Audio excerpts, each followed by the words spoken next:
Victims and villains, my name is Josh. Today we are jumping back in to see where it all began with the silence. This is A Quiet Place, Day 1. So A Quiet Place, Day 1 tells the exact story of what you think it would, kind of where the aliens or the monsters, whichever way you want to call it, where they came from, and how the first day of the Quiet Place universe was changed. Now, I'll be honest, I'm a little bit weary when really great horror movies kind of start getting the franchise treatment, because usually it feels like a lot of those entries or spin-offs, prequels, or whatever they are into that franchise start to really lack in quality or never really reach the greatness that was the film that kind of started it all. The thing I really appreciate about A Quiet Place as a franchise is that John Krasinski, one of the co-writers and directors and stars of the original, has really had a hand in really creating and curating the franchise thus far, and Day 1 is no different. And that's why I think Day 1 is a very strong sequel, even surpassing, I will make the bold statement, of A Quiet Place Part 2. Maybe this is a little bit biased of me to say, but I think for me, what really worked for Quiet Place, the original film, was not necessarily the aliens or the sci-fi or the horror. It was the family drama and emotional stakes at the film's core. And I feel like that's what really made it special, because it had this way of blending this family drama with this horror and the sci-fi that really just worked really well on all of those fronts. And I kind of felt like the expansion of the world and kind of getting away from the more intimacy that the first film really was successful in curating, they kind of got lost. That's not to say that the Part 2 was not a great film. It just kind of ended up being a good film, whereas the first film is a greatly exceptional film. And I by no means hated that film, but I say all of that for a reason. Michael Sarnoski, if you don't know that name, he was the writer and director behind the 2021 just absolutely incredible film, Pig. If you haven't seen it, I cannot recommend it enough. If you're a fan and haven't heard our podcast on it, I'll link it at the end of this video. It was one of the most proud I've ever been coming out of a recording studio. That conversation was very uplifting, but I say all of that to say that he is the writer and director on this movie and masterfully restores a lot of those more intimate elements that I found so compelling from the first film. On top of that, he really brings his own signature to the world of A Quiet Place while also elevating the existing elements.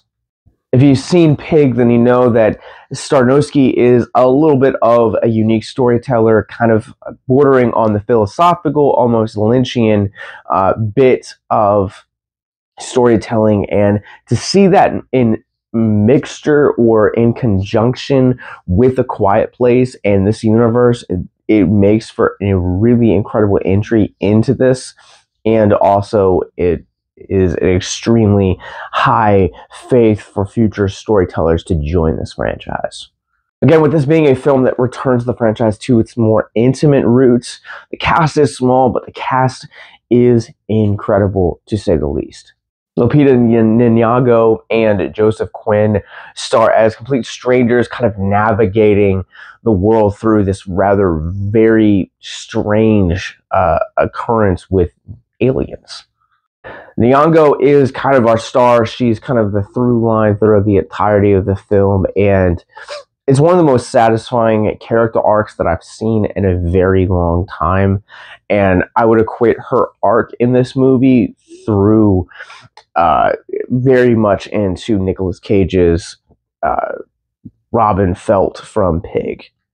Nyong'o just brings an A game to this film that is not necessarily deserved, but she brings everything that she has got, making this an emotionally impactful film. And as someone that has seen people that he cares about go through cancer, and also the benefits of having an animal to kind of go through some of the harder times in life, I really related a lot to her character. And I just kind of thought her performance and just the personality that she brought to it is one of the best characters that we've seen in this franchise to date, and her performance is just exceptional. On the flip side of that, you have Joseph Quinn, who, again, delivers an incredible performance. And one of the things that he kind of feels like the everyman or a stand-in for how a lot of us would feel going through this world and just kind of having life as you know it normal and then being uprooted by aliens or monsters. I really love how this is vastly different from his Stranger Things performance, because it really gives us a chance as a wider audience to see what he's capable of, and he absolutely crushes it. And I just think when the two of their arcs meet together and they just kind of go on this journey together, it's absolutely satisfying and incredible where that journey takes them. But the performances, just kind of them and their chemistry, are just some of the best pairings that I've seen on screen in 2024. And with that, I'll also say the pacing of this movie is utterly perfect. The pacing of this movie is utterly perfect. There's never a moment where the film feels like it's lagging or that the film is moving too fast. It stays in step perfectly and earns every beat of its runtime, and character development and its character arcs are just supremely satisfying. On the flip side of this, and the more human aspects of it, this is the most that we've ever seen the monsters in the franchises, and it does also offer up some of the franchise's most terrifying moments. There is a moment in this film with Alex Wolff, who, again, also great performance. I won't talk too much about it, but what I can say is it is a moment in this film that, out of every entry into this film, drew me to the edge of my seat, and I was gasping for breath. The way that the tension is with Nyong'o and Quinn during their early interactions, matching that with trying to navigate the city of monsters and trying to be quiet at the same time in New York City of all places. I think that just really weaves the tension masterfully in this film, and it's just kind of incredible. And this film really does bring you to the edge of your seat. It does offer you some of the biggest anxieties so far in the franchise. Not only that, at the same time, it gives us some incredible insights to the monsters and develops the lore even better. All right, I'm going to go ahead and run this one through the Rorschach rating scale. I'm going to go ahead and give A Quiet Place Day 1 a 4.5 out of 5. I think this is an incredibly strong film that is led, and I can't decide if it is the direction and storytelling from Michael Sarnoski, if it is the performances from Lupita Nyong'o or Joseph Quinn or Alex Wolff, or how this film expands the franchise yet makes it intimate again. There's so much here that this film does correctly, and I could definitely see this being one of my favorite genre pieces of the year, and I'm really, really excited now for where the franchise goes from here.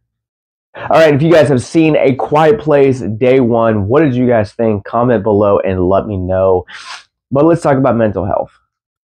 If you guys are new to our content, Mental Health Moment is where we take a theme of mental health out of the film which we're reviewing, talk about it for a few moments in the hopes to deconstruct the stigma surrounding mental health. So Joseph Quinn's character in this movie, like I said earlier, kind of feels like a stand-in for a lot of the anxiety that I feel like a lot of us would feel during an alien invasion. And there are so many times where throughout the entirety of the film, Quinn just has an anxiety attack or breaks down because of just the mounting tension or anxiety that the world has given him. And there's some really intimate scenes between him and Nyong'o, but I really want to kind of talk about just those panic attacks and the importance of something like a grounding technique.